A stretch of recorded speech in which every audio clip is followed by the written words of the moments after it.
بسم الله الرحمن الرحيم.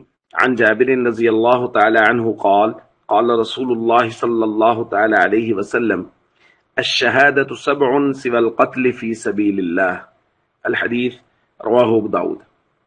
نبی کریم صلی اللہ علیہ وسلم نے ارشاد فرمایا، اللہ کی راہ میں قتل کے علاوہ بھی شہادت کے 7 اسباب ہیں۔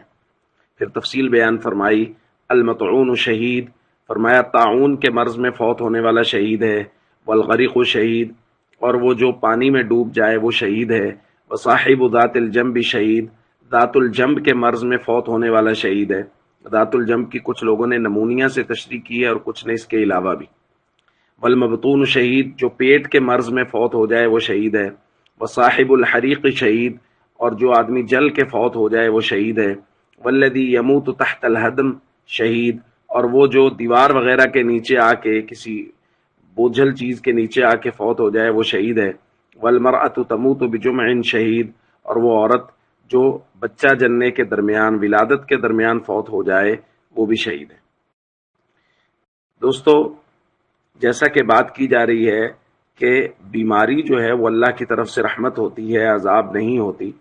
بہت ساری بیماریوں کے بارے میں نبی کریم صلی اللہ علیہ وسلم نے خود بیان فرمایا ہے کہ ان میں اگر کوئی آدمی فوت ہو جائے گا تو اس کو شہید کا مرتبہ عطا کیا جائے گا اجر و ثواب کے اعتبار سے۔ دوسری روایت میں نبی کریم صلی اللہ علیہ وسلم نے صحابہ سے پوچھا، ما تعدون الشہید فیکم، تم کس کو شہید شمار کرتے ہو؟ صحابہ نے عرض کیا، یا رسول اللہ، من قتل فی سبیل اللہ فہو شہید، جو اللہ کے راستے میں قتل ہو جائے وہ شہید ہے۔ حضور نے فرمایا، ان شہداء امتی اذن لقلیل، پھر تو میری امت کے شہداء کی تعداد بہت کم ہوگی۔ پھر صحابہ نے پوچھا، یا رسول اللہ آپ ہی بیان فرما دیجئے۔ تو نبی کریم صلی اللہ علیہ وسلم نے اس وقت بہت ساری امراض کے بارے میں بیان فرمایا، بہت سارے حادثات کے بارے میں بیان فرمایا۔